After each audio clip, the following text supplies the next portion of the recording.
হজ থেকে যখন হাজী সাহেবরা ফিরে আসেন, ফিরে আসার পরে হাজী সাহেবদের করণীয় হচ্ছে এমন কিছু আলামত আছে যে আলামতগুলো বলে দিবে আল্লাহ তাআলা ওনার হজটাকে কবুল করেছেন। সুবহানাল্লাহ বিহামদিহি। এর মধ্যে এক নম্বর আলামত উলামায়ে কেরাম যে আলামতকে গুরুত্ব দিয়েছেন, আদওয়ামুহা ওয়া ইন কাল্লা। এমন কিছু আলামত হাদিসের ভিতরে আসছে যে আলামতের প্রথমটাই হচ্ছে ছোট ছোট কিছু আমল, যে আমলগুলো সেখানে আপনি করতেন এখনো আপনি সর্বদাই আমলগুলো করার জন্য চেষ্টা করেন। এই চেষ্টা যখন দেশে আসার পরেও আপনার থাকবে, আপনি বুঝে নেবেন যিনি আপনার হজ কবুল করেছেন তিনি কে? আল্লাহ রাব্বুল আলামিন 5 ওয়াক্ত নামাজের প্রতি মহব্বত বৃদ্ধি করে দিয়েছেন। জামাতের সঙ্গে দৌড়িয়ে নামাজ পড়তে আসেন, নামাজের গুরুত্ব আপনার কাছে বৃদ্ধি পেয়েছে। আপনি বুঝে নিবেন যিনি হজ কবুল করে নিয়েছেন তিনি কে? মান হাজ্জা ফালাম ইয়ারফুস ওয়ালাম ইয়াফসুক রাজাআ কায়াউমিন ওয়ালাদাতহু উম্মুহু। যে লোকটা হজ করে আসলো, গুনাহ খাতা পাপাচার থেকে বিরত থেকে হজ করেছে, রাজাআ কায়াউমিন ওয়ালাদাতহু উম্মুহু, এমন ভাবে লোকটা ফিরে আসবে কেমন যেন তাহার কোনো গুনাহ নাই। সদ্য প্রসূত শিশু বাচ্চা, তার যেমন কোনো গুনাহ নাই। যেই লোকের হজ কবুল হয়ে গেছে এমন ভাবে যিনি নিষ্পাপ বানায়া দিবেন তিনি কে? এজন্য 2 নম্বর আলামত, ইবাদতের প্রতি আপনার আগ্রহ বৃদ্ধি পেয়ে যাবে। 3 নম্বর আলামত, হাজী সাহেব কখনো লকবে বিশ্বাসী হবে না। আমাদের দেশে দেখা যায় উমরা করলেও আমরা বলি হাজী। উমরা করে কি হাজী হওয়া যায়? মাশাআল্লাহ, এই তো আপনারা সুন্দর ফতোয়া দিচ্ছেন। বলেন, উমরা করে কি হাজী হওয়া যায়? শব্দই তো দুইটা আলাদা, একটা উমরা একটা হাজ। উমরা যিনি করেন উনাকে আরবিতে সর্বোচ্চ আপনি বলতে পারেন মুতামির, মানে উমরাকারী। কিন্তু আমাদের দেশে যে কোনো সময় দেখা যায় উমরা করলেই বলে যে ছোট হজ করছে। হজ্জের কোনো ছোট হজ হয় না, ছোট হজ আর বড় হজ নাই। হজ আল্লাহর কাছে যদি কবুল হয়ে যায়, হজ্জে মাবরুর যদি আপনার হজ আল্লাহ তাআলা কবুল করেন, এটা এত দামি হয়ে যাবে, লাইসা লাহু জাযাউন, তার জন্য আর কোনো প্রতিদান নাই, ইল্লাল জান্নাহ, প্রতিদান হবে শুধু আল্লাহর জান্নাত। বলেন আল্লাহু আকবার। আপনি 2টা চোখ দিয়ে আল্লাহর ঘর দেখছেন। এই জন্য 3 নাম্বার আলামত হচ্ছে প্রতিনিয়ত যেই লোকটার ভিতরে তার কল্পনায় কাবা বেশি উঠবে, মুলতাজাম বেশি উঠবে, হাজরে আসওয়াদ বেশি উঠবে, পেয়ারা হাবিবের মদিনা যার চোখের ভিতরে ভেসে উঠবে, আপনি বুঝে নেবেন আপনার হজটা আল্লাহর কাছে কবুল হয়েছে। আরাফার দৃশ্যগুলো বারবার আপনাকে কাঁদাবে। আরে মানুষ কেমনে কাঁদে, সব আছে। 2 টুকরা শুভ্র কাপড় পরে, সাদা শুভ্র পোশাক পরে মানুষ কেমনে আল্লাহর কাছে কান্দে। শয়তান যেই দিন সবচেয়ে বেশি লজ্জিত হয়ে যায়, মানুষের কান্নার আল্লাহর ক্ষমার দৃষ্টান্ত দেখে শয়তান লজ্জিত হয়ে যায়। এত বেশি মানুষকে আল্লাহ রাব্বুল আলামিন আরাফার দিবসে ক্ষমা করেন। এই দৃশ্যগুলো যখন বারবার আপনার হৃদয়ে আসবে, আপনি বুঝবেন যিনি আপনার হজ কবুল করে নিয়েছেন তিনি কে? 4 নম্বর আলামত, আল্লাহ রাব্বুল আলামিন যার হজ কবুল করেছেন বারবার যাওয়ার জন্য হৃদয়টা কাঁদবে। শতবার যাওয়ার পরেও মন চাবে আবার যাই। এই ঘর দেখে হৃদয় কখনো তুষ্ট হয়ে যাবে না, বারবার হৃদয়ে হাহাকার থাকবে। আল্লাহর ঘরে গিয়ে উমরায় যখন হাজির হবে, লাব্বাইক আল্লাহুম্মা লাব্বাইক যখন বলবেন, হৃদয়টা একটু শান্ত হবে। পরিশ্রান্ত হৃদয়ে ক্লান্ত মন নিয়ে আল্লাহর সামনে যখনই দাঁড়ায় যাবেন, বারবার মনে চাবে, আল্লাহ আরেকটা বার যদি আপনার ঘরের সামনে যেতে পারতাম, আরেকটা বার যদি আপনাকে লাব্বাইক বলে তাওয়াফের সময় ডাকটা দিতে পারতাম মালিক। যদি হৃদয় থেকে লালন করে চাইতে পারেন, যিনি আপনার হজকে কবুল করে নিয়েছেন তিনি কে? 5 নম্বর আলামত, যেই আলামত বলে দিবে হজ কবুল হয়েছে কিনা। 5 নম্বর আলামতটা এমন, আল্লাহ রাব্বুল আলামিন আপনার ভিতরে ক্ষমার একটা দৃষ্টান্ত দিয়ে দিবে। আগে অনেক রাগী ছিলেন, হজ করার পরে আল্লাহ রাগ কমায় দিস। আগে অনেক বদমেজাজি ছিলেন, আল্লাহ তাআলা বদমেজাজটারে কমায় দিস। অনেকগুলো খারাপ বৈশিষ্ট্য আপনার মধ্যে ছিল, আল্লাহ তাআলা হজ করে আসার পরে চেহারার ভিতরে একটা পরিবর্তন দিছেন। মুখের ভিতরে সুন্নতি দাড়ি চলে আসে, লেবাসের ভিতরে পরিবর্তন চলে আসছে। ওই যে আপনি মদিনায় গেছেন, ওইখানে যাওয়ার পরেই নিয়ত করছেন যে এই দাড়িটা যেহেতু ওয়াজিব আলাল ইতলাক, সমস্ত মাযহাবে দাড়িটা যেহেতু ওয়াজিব, আজকে থেকে রেখে ফেললাম। ওই যে নিয়ত করে রাখছেন, আর দাড়িতে হাত দেন নাই। সারাটা জীবন নবীজির সুন্নাহকে আঁকড়ে ধরার চেষ্টা করেছেন। এরকম 2-1টা পরিবর্তনও যদি আপনার ভিতরে চলে আসে, আপনি বুঝবেন যিনি আপনার হজটা কবুল করে নিছেন তিনি কে। আমাদের দেশে সচরাচর এই কথা বলে যে আসলে হাজী সাহেবরা খুব পাজি।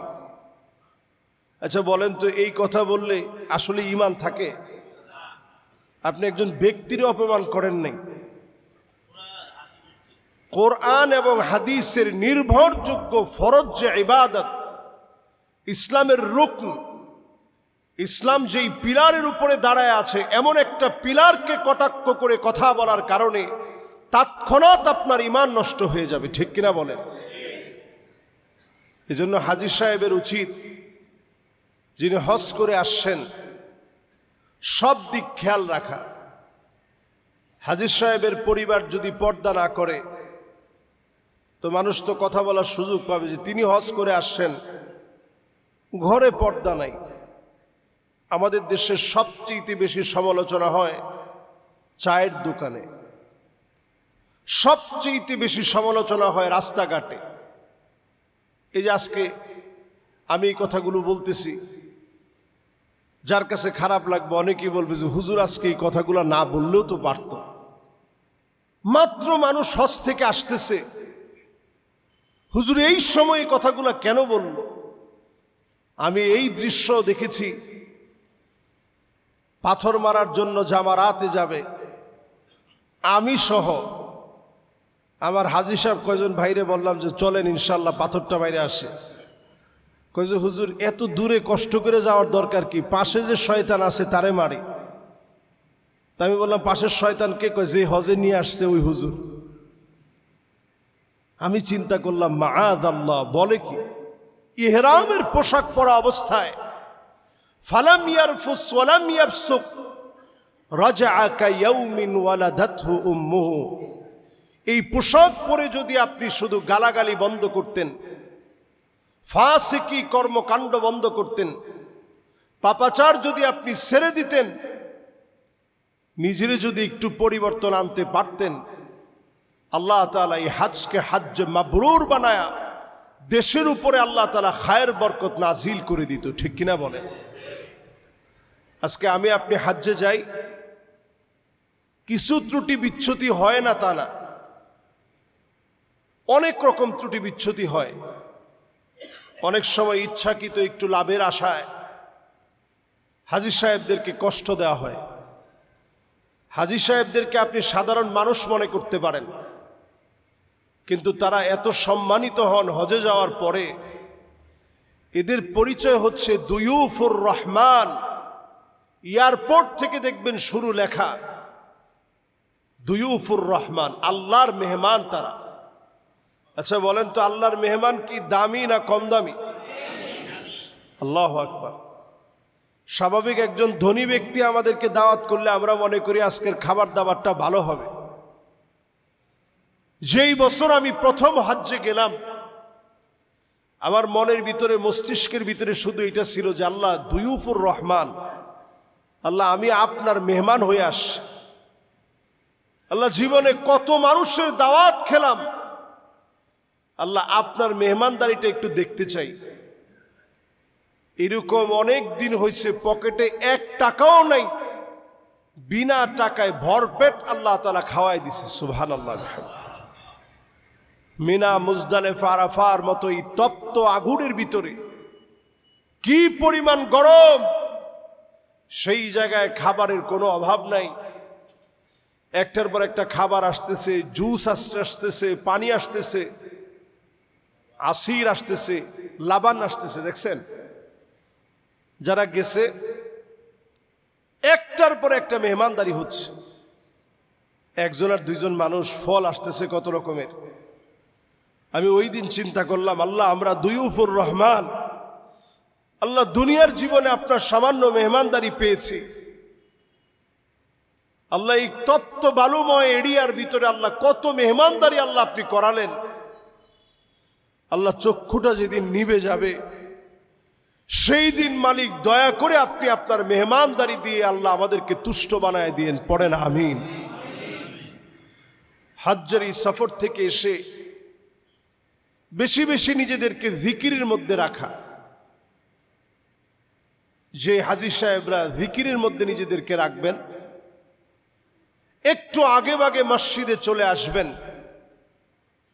আজরুহু কাআজরি হাজ্জিল মুহরিম, ইহরাম অবস্থায় হজ করলে যেমন সওয়াব হবে, সমপরিমাণ সওয়াব আল্লাহ রাব্বুল আলামিন বান্দার আমলনামায় দিয়ে দিবে। সুবহানাল্লাহ। এজন্য যারা আমরা হজ করে বাড়িতে ফিরব, বাড়ি ফেরার পর আমাদের আমল হচ্ছে প্রতিনিয়ত দৌড়ায় দৌড়ায় জামাতের সঙ্গে নামাজে আসবেন। সুন্দর করে অজুটা বানায় নামাজ পড়ার জন্য দাঁড়ায় যাবেন। দাঁড়ায় গেলে সওয়াব কেমন? সওয়াব এত বেশি হবে, যদি আপনি ইহরাম বেঁধে হজ করলে যেমন সওয়াব হতো, সম পরিমাণ সওয়াব বান্দার আমলনামায় আল্লাহ দিয়ে দিবে। সুবহানাল্লাহ। আমাদের দেশে দেখেন বর্তমান সময়টা এত ভয়াবহ হচ্ছে,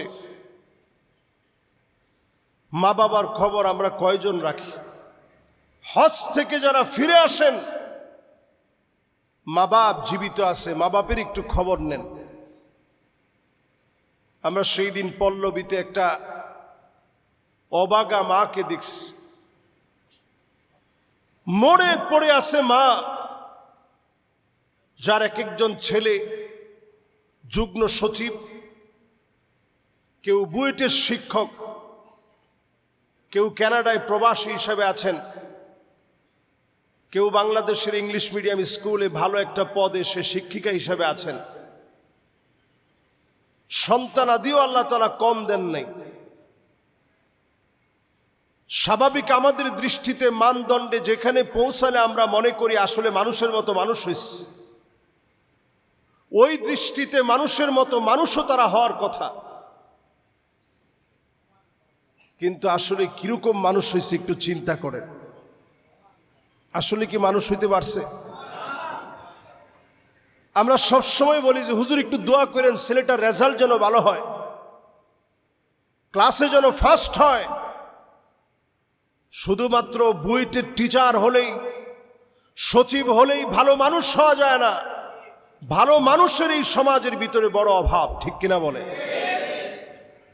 চিন্তা করেন মানুষ আমরা কতটা অমানবিক অমানুষ হয়েছি। একটা মায়ের খোঁজ খবর কয়দিন না নিলে এরকম নোংরা একটা জায়গার ভিতরে মা পড়ে থাকতে পারে। আবার গিয়ে দেখেন কত দরিদ্র মানুষ, হয়তো তেমন কিছুই নাই, কিন্তু সামান্য কিছু নিয়ে মারে বলে যে মা আমার জন্য একটু দোয়া করে দেন, আমার তো কিছু নাই, ওইটা দিয়ে আপনার জন্য সামান্য কিছু আনছে। মা আপনার কাছে তেমন কিছু চায় না, কিন্তু এই পৃথিবীতে আপনি লিখে রাখেন মায়ের দোয়া যার জীবনে নাই। আপনি হয়তো চাকরিতে যুগ্ম সচিব হয়ে গেছেন, আপনি হয়তো অনেক বড় সম্মানের জায়গায় পৌঁছায় গেছেন, মা বাবার দোয়া যদি না থাকে কোনো একটা জায়গায় গিয়ে আপনি বিপদে পড়ে যাবেন। হয় আপনার স্ত্রী আপনার জীবনে কথা শুনবে না, সন্তান আদিগুলো মানুষের মতো মানুষ হবে না, জীবনের একটা জায়গায় গিয়ে আপনি ঢুকরে কাঁদবেন, সেদিন মা থাকবে না। নবী সাল্লাল্লাহু আলাইহি সাল্লাম আমাদেরকে হাদিসের মধ্যে জানায় গেছেন, এমন একটা সময় আসবে তোমরা দেখবা আকুন বিওয়ালিদাই, পিতামাতার সাথে জাড়ি মেরে কথা বলা, ধমক দিয়ে কথা বলা, চোখ মোটা করে কথা বলা, এগুলো মানুষের ভিতরে একেবারে স্বাভাবিক হয়ে যাবে। আচ্ছা বলেন এখন হয়েছে না হয় নাই? আমরাই তো আমাদের আব্বাকে সবসময় আপনি করে বলতাম, আব্বা বসেন। আব্বা বসার আগে জায়গাটা একটু মুছে দিতাম, আব্বা এখানে বসেন। বাপ কথা বলার সময় মাথা নিচের দিকে দিয়ে রাখতাম। আর আমরাই আমাদের আদরের সন্তানদেরকে এতটাই আদর করি, ভালোবাসি, তারা আমাদেরকে ডাকে তুমি করে, আব্বা বসো। আচ্ছা তুমির পরের স্টেপটা কি? তো চিন্তা করেন, তুমির পরে তুইয়ে নামতে বর্তমান ছেলেদের সময় লাগে? প্রিয় ভাইয়েরা আমার, তুই আর তুমি বড় বিষয় না, বড় বিষয় এখন আমাদের মধ্য থেকে সম্মান উঠে যাচ্ছে। যদি আপনি মানুষ হতে চান, পিতা মাতার সাথে সুন্দর আচরণ করেন। যদি পিতা মাতার সঙ্গে সুন্দর আচরণ করেন, ফাফিহিমা ফাজাহিদ, জিহাদ করলে যেমন সওয়াব হবে, হজ করলে যেমন সওয়াব হবে, রণাঙ্গনে কাফেরদের বিরুদ্ধে লড়তে গেলে যেমন সওয়াব হবে, সম পরিমাণ সওয়াব যিনি বান্দার আমলনামায় দিয়ে দিবেন তিনি কে? পিতামাতা কি জিনিস চিন্তা করেন। একজন সাহাবীর গুনাহ হয়ে গেছে, মানুষ হিসাবে ভুল হওয়ার পরে নবীজির কাছে দৌড়ে আসছে, ইয়া রাসূলুল্লাহ আমার তো একটু গুনাহ হয়ে গেছে, আমার জন্য একটু দোয়া করে দেন। নবীজি বললেন, তোমার কি মা আছে? না, আমার আম্মা নাই। তো তোমার খালা থাকলে খালার সঙ্গে সুন্দর আচরণ করো, আল্লাহ তোমার গুনাহ মাফ করে দিবে। একটাবার চিন্তা করেন তো, মা কি জিনিস। যেই মায়ের সঙ্গে সুন্দর আচরণ করলে হজের সমান সওয়াব হয়, জিহাদের সমান সওয়াব হয়, যেই মায়ের সঙ্গে সুন্দর আচরণ করলে আল্লাহ এত খুশি হন, এমনকি মায়ের সঙ্গে সুন্দর আচরণ করলে গুনাহ মাফ হয়। মা না থাকলে খালার সঙ্গে সুন্দর আচরণ করতে বলছে, সে মায়ের সঙ্গে ধমক দিয়ে কথা বলি কেমনে? কিয়ামতের দিন আল্লাহ তাআলা কিছু মানুষের দিকে তাকাবেনই না। আচ্ছা বলেন তো দেখি, দুনিয়ার জীবনে আপনি যদি বিপদে পড়ে যান, জজ সাহেব আপনার দিকে তাকালে আপনার কাছে কত ভালো মনে হয়, রায়টা যদি কোনোভাবে আমার পক্ষে আসে। একজন এমপির কাছে গেছেন, এমপি সাহেব যদি আপনার দিকে তাকায় একটু মিষ্টি হাসি দিয়ে কথা বলেন, কেমন আছেন খতিব সাহেব, পুরো মনটা ভরে গেছে যে হাই রে হাই, এমপি সাহেব আমারে চিনছে। আর সেই দিন গোটা দুনিয়া যদি আল্লাহর সামনে আপনি দিয়ে দেন, একজনের দিকে আল্লাহ রাব্বুল আলামিন দুনিয়া দিয়ে দিলেও রহমতের দৃষ্টিতে তাকাবেন না যদি আল্লাহর দয়া না হয়। এর মধ্যে ওই মানুষটার দিকে আল্লাহ তাআলা রহমতের দৃষ্টি দিবেন না, কথা বলবেন না, দয়া দেখাবেন না।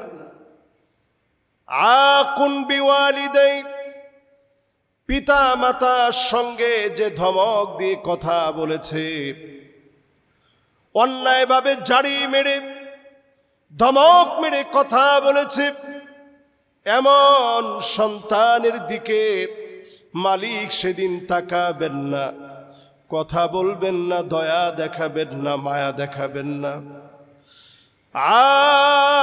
আকুন বিওয়ালিদাই, ওই সন্তানের দিকে মালিক সেদিন তাকাবেন না, কথা বলবেন না, দয়া দেখাবেন না, মায়া দেখাবেন না। আমার আল্লাহ যদি মায়া না দেখান, ওই দিন আপনার দিকে তাকায়া মায়া দেখানোর মতো কেউ থাকবে না, একটা আওয়াজ করার মতো কেউ নাই। সমস্ত শব্দগুলো সেই দিন বন্ধ হয়ে যাবে। আল্লাহ পাক সেদিন যদি দয়া করে বলে, গোলাম আয়, আজকে আমি তোর দিকে বড় খুশি হয়ে গেলাম, তোর দিকে আমার বড় মায়া লেগে গেছে, তোর দিকে আমার বড় দয়া চলে আসছে। ওই দিন আপনি সবচেয়ে সৌভাগ্যবান হবেন। সেই দিন আল্লাহ পাক মায়া দেখাবেন না, দয়া দেখাবেন না। ওই ব্যক্তির দিকে মা বাপকে দুনিয়ার জীবনে যে চিনে নাই, সম্মান করে নাই, এমন সন্তানের দিকে যিনি তাকাবেন না, কথা বলবেন না, দয়া দেখাবেন না, তিনি কে? প্রিয় ভাইয়েরা আমার, আমাদের প্রত্যেকের যাদের মা বাপ আছে, মা বাপরে বড় সম্পদ মনে করেন। গিয়ে গিয়ে একটু বাপের দেখে আসবেন। বাপ আর আপনি যদি দুইজন দুই জায়গায় থাকেন, গিয়ে গিয়ে একটু বাপের দেখে আসবেন, মায়েরে দেখে আসবেন। যদি একসঙ্গে থাকতে পারেন খুব ভালো, যদি না পারেন তাহলে অন্তত গিয়ে বাপের একটু দেখে আসবেন, মায়ের একটু দেখে আসবেন। হাতের সামান্য কিছু থাকলে একটু নিয়ে যাবেন। মা বাপ আপনার বড় আপন। এই আপন জায়গাটা যদি আপনি হারিয়ে ফেলেন, জীবনের সব আপনি হারিয়ে ফেললেন। মা বাপ যার নাই, সে উপলব্ধি করতে পারে মা বাপ কি জিনিস। এজন্য পেয়ারা হাদিরিন, হজ পরবর্তী সময়ে যারা আমরা আছি, হজ থেকে যারা আমরা আসব, যারা অলরেডি আসছেন, আল্লাহর হস্তে পিতামাতার সাথে সুন্দর আচরণ করবেন। সন্তানদেরকে প্রায় সময় শিখাবেন পিতামাতার সাথে আচরণটা কেমন হবে, সন্তানরা আদর করে শিখাবেন। এই যে হাতি ধরে দেখেন, মাশাআল্লাহ, বাপ তার সন্তানরে মসজিদে নিয়ে আসেন। এটা আমার বড় আলহামদুলিল্লাহ, বড় হৃদয়ের টান লাগে। আমি আমার ছেলেরে নিয়ে আসতে চাই। ঈদের দিন আসছে, ও দৌড়াদৌড়ি করতেছে, আমার মনোযোগ কিন্তু ওর দিকে। এবং আলোচনায় যখন আমি তেলাওয়াত করতেছিলাম, ফালাম্মা বালাগা মাআহু সাইয়া ক্বালা ইয়া বুনাইয়া ইন্নী আরা ফিল মানাম আন্নী আযবাহুক, বারবার তখন আমার মনে হচ্ছিল, আল্লাহু আকবার, ইসমাঈল আলাইহিস সালাম আল্লাহর ঘরের সামনে দৌড়াইছে। এই জন্য যাদের অর্থ আছে, সন্তানকে নিয়ে একটু কাবার সামনে যাবেন। আপনার হাতের সামনে আপনি একটু ছেড়ে দিবেন, মাকাম ইব্রাহিম থেকে ওই জায়গাটা একটু খালি থাকে, ওইখানে একটু ছেড়ে দিবেন যে বাপ তুমি একটু দৌড়াও, আমি একটু দেখি যে তুমি আল্লাহর জন্য কয়েক কদম তুমি একটু দৌড় মেরেছ। আল্লাহর জন্য সন্তানটার একটু দৌড়াবেন। যদি আল্লাহ তাআলা সামর্থ্য দেন, অনেকে ব্যাংকক চলে যায়, সিঙ্গাপুরে চলে যায়, লন্ডন চলে যায়, আমেরিকায় চলে যায়, সব যান। পৃথিবীর সব দেশ আপনার ভিতরে যেটুকুন শান্তি দিতে পারে নাই, আপনি আল্লাহর কালো ঘরটার দিকে একটা নজর তাকায় দেখবেন এর চেয়ে বেশি শান্তি আপনার হৃদয়ে পেয়ে গেছে। সন্তানরে নিয়ে যান,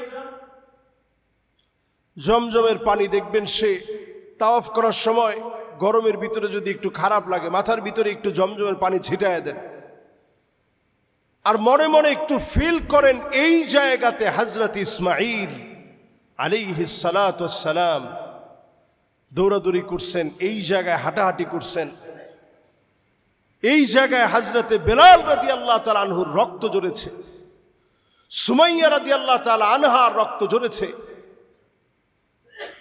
কত সাহাবায়ে কেরামের রক্ত এই জায়গায় ঝরছে। হযরতে আবু বকর রাদিয়াল্লাহু তাআলা আনহুর চোখের থেকে রক্তগুলা টপ টপ করে কাফেরদের আঘাতের কারণে তাওয়াফের এই জায়গার মধ্যে পড়েছে। এই জায়গাতে আমার নবী রাহমাতুল লিল আলামিন নবীজি পুরাটা বুড়ি আয়না নবীজি গর্দানার উপরে চাপায় দিছে। সেজদা থেকে নবীজি মাথাটা উঠাইতে পারে নাই, দুর্গন্ধে দম বন্ধ হতে নিয়েছে। এরপরেও আল্লাহর কাছে বদদোয়া করে নাই। জীবনে খুব কম আল্লাহর নবী আল্লাহর কাছে নালিশ করছে। এর মধ্যে ওই দিনটা আবু বকরের চোখের রক্ত দেখে আর সহ্য করতে পারে নাই।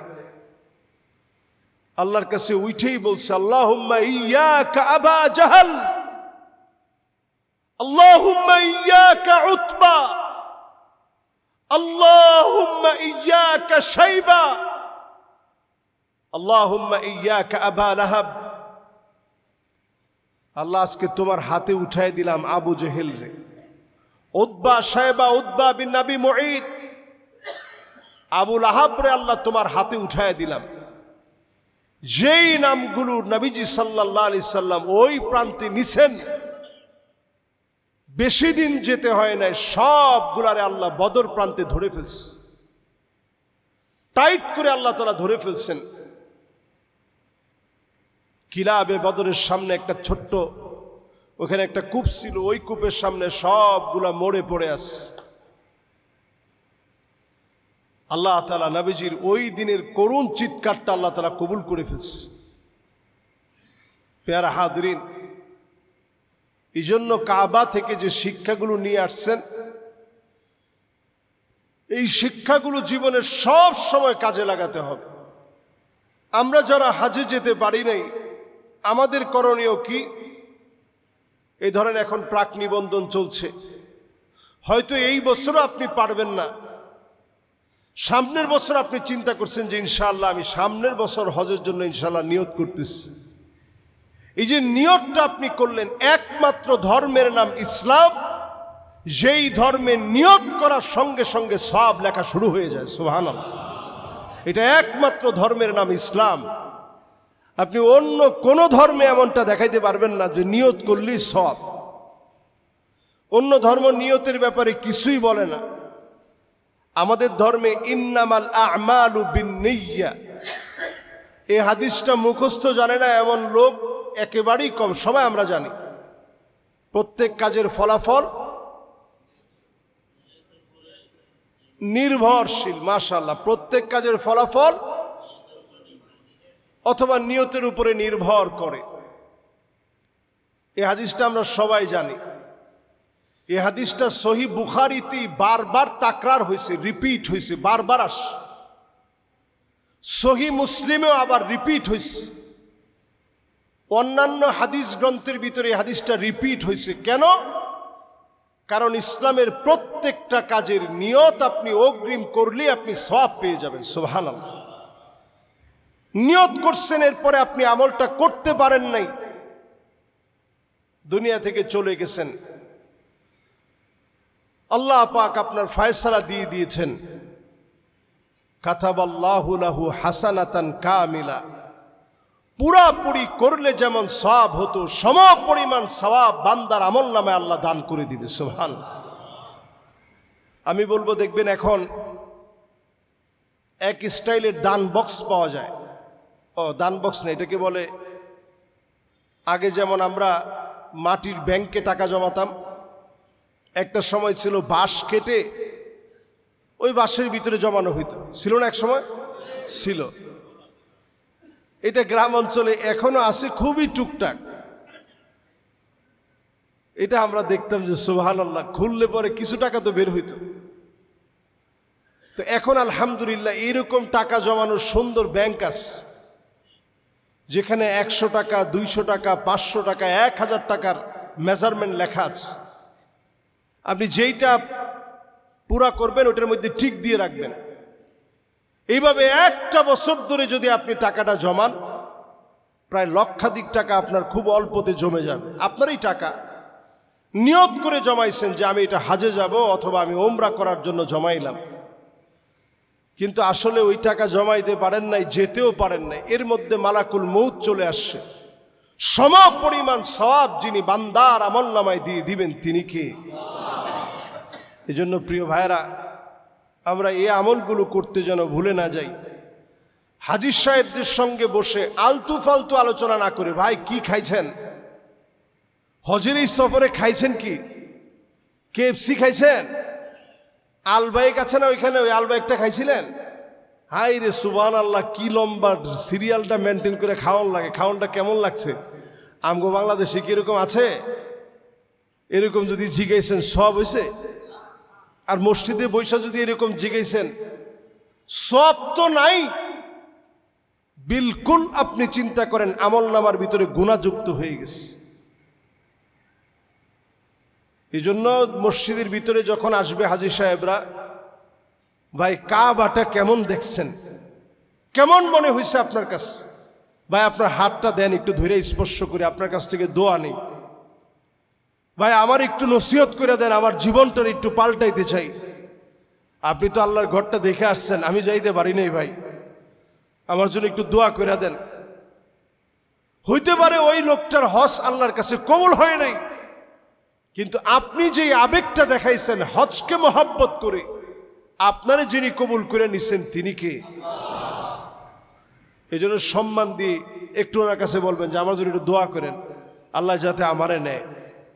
কার দোয়া কোন সময় কবুল হবে আপনি জানেন না। হজ পরবর্তী সময়ে হাজীদের সঙ্গে একটু সম্মান দিয়ে কথা বলেন।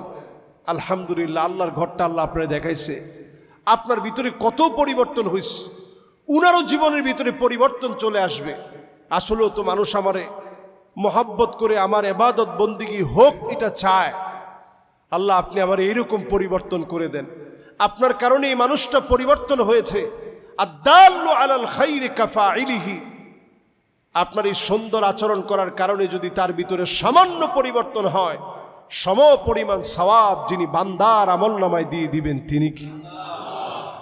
এই জন্য আল্লাহ পাকের কাছে নিজেদের পরিবর্তন কামনা করি। যারা হজ থেকে ফিরে আসবেন প্রত্যেকের হজকে আল্লাহ যেন কবুল করেন, পড়েন আমিন।